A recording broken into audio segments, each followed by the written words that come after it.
திருத்தணி உங்க எல்லாருக்கும் தெரியுமா? அந்த ஊரு முதல்ல தமிழ்நாட்டோட இருந்ததா ஆந்திராவோட இருந்ததா?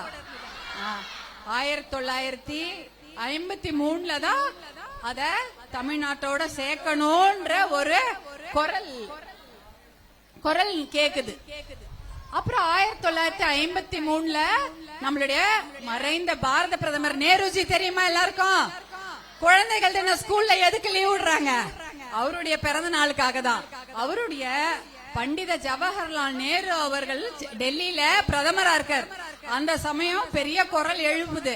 இந்த பக்கத்துல கூட்டம் எல்லாம் போடுறாங்க. மங்கள கிழார், பெரியவர் மாப்போ சிவஞானம் இவங்கெல்லாம் கூட்டம் போட்டு, ஏன்னா இங்க மொழி தெலுங்கு மொழி கட்டாயமாக கற்றுக்கொள்ளணும் அப்படின்ற நிறைய விஷயங்கள்லாம் நடக்குது.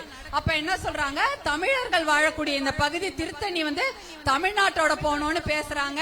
அதற்காக சட்டமன்றத்துல பேசுறாங்க. அதற்காக பேசி குரல் கொடுத்து போராடியவர் தான் எங்க தாத்தா. அவர் பேரு தணிகை மீட்ட தளபதி கே விநாயகம் சொல்லுவாங்க. தணிகைய மீட்டாரு.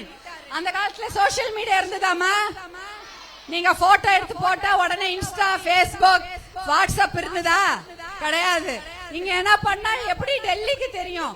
இங்க திருத்தணியில ஏதாவது போராட்டம் பண்ணா சென்னைக்கு எப்படி தெரியும்? தெரியவே தெரியாது. போட்டோலாம் போறதுக்குள்ளே ஒரு வாரம் ஆயிடும். ஆனா என்ன பண்றாங்க, ரயில் மறியல், தண்டவாளத்துல போய் படுத்துறாங்க. எங்க தாத்தா எல்லாம் தண்டவாளத்துல போய் படுத்துருவாராம். ரயில் மறியல் பண்ணா ரயில் நின்னுடும். ஜனங்க அந்த தண்டவாளத்துல படுத்துட்டா என்ன ஆகும்? ட்ரெயின் போகாது இல்லையா? ட்ரெயின் போகாது. அப்ப நியூஸ் சென்னைக்கு போகும். ஏன் திருத்தணியில ட்ரெயினை நிறுத்தினாங்க அப்படின்னா, இந்த மாதிரி மக்களுடைய கோரிக்கை திருத்தணிய தமிழ்நாட்டோட இணைக்க வேண்டும். ஏன்னா தமிழ் குடும்பங்க நிறைய இருக்குதுன்னு. 1956 அதெல்லாம் பெரிய போராட்டம் எல்லாம் பண்ணி 1960 தான் தமிழ்நாட்டோட திருத்தணி வருது. ஏப்ரல் 1ஆம் தேதி. அப்பதான் இது திருத்தணியும் ஒரு 350 கிராமம் அதை சுத்தி இருக்கிறதெல்லாம் தமிழ்நாட்டோட வருது. இது ஒரு பெரிய நிகழ்வு.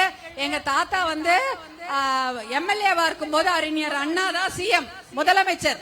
அப்ப பேரறிஞர் அண்ணா முதலமைச்சரா இருக்கிறாரு. அந்த சமயம் அவங்க 2 பேரும் அவ்வளவு சண்டை போட்டுக்குவாங்களாம். எங்க தாத்தாக்கு தெலுங்கும் தெரியும், இங்கிலீஷும் தெரியும், தமிழும் நல்லா தெரியும். இந்த பகுதியில் தான் அவங்க கடலா வச்சிருந்தாங்க. நான் வீட்டுக்கெல்லாம் போயிருக்கிறேன். அவருக்கு எல்லாம் பேசுவாங்க. அதனாலதான் டெல்லிக்கு அவர் அமிச்சாங்களாம், இங்கிலீஷ் பேசுறாருன்னு. அவரு அவ்வளவு இங்கிலீஷ்ல பேசுவாங்களாம். அவரும் முதலமைச்சர் அறிஞர் அண்ணா அவர்களும் என்னுடைய தாத்தா தளபதி தணிகை மீட்ட தளபதி கே விநாயகமும் இங்கிலீஷ்ல சட்டமன்றத்துல சண்டை போட்டுக்குவாங்களாம். ஆனா அவர்கள் நல்ல நண்பர்களாக இருந்தார்கள். என்னன்னா 1969 அறிஞர் அண்ணாதுரை அவர்கள் மறைந்த அன்றைக்கு எங்க தாத்தா வீட்டுல அழுதாருன்னு சொல்லுவாங்க. அந்த அளவுக்கு எதிரெதிர் கட்சியாக இருந்தாலும், காங்கிரஸ் கொறடாவாக அவர் இருந்தாலும், எதிர்கட்சி ஆளுங்கட்சியாக அறிஞர் அண்ணா அவர்கள் இருந்தாலும், சண்டை போட்டுக்கிட்டாலும் நாகரிகமான ஒரு நட்பு இருந்தது. அந்த நாகரிகம் இன்னைக்கு இருக்கா அரசியல்னு தெரியல. சண்டை தான் இருக்குது. அந்த மாதிரி ஒரு விஷயங்கள் தான் நடந்து கொண்டிருக்கிறது. அப்பேற்பட்ட மண்ணின் மைந்தர்களை கொண்ட பூமி திருத்தணி.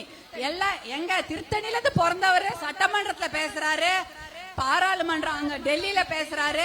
இந்த ஊரை திருப்பி தமிழ்நாட்டு கொண்டு வராரு. அப்பேற்பட்ட பெருமையான மண்ணின் மைந்தர்களை கொண்ட பூமி தான் திருத்தணி. அதனால என்ன பண்ணோம், காலர எப்படி ஒண்ணும் தூக்க, ஏன்னா அந்த மாதிரி ஒரு வீரமான மண்.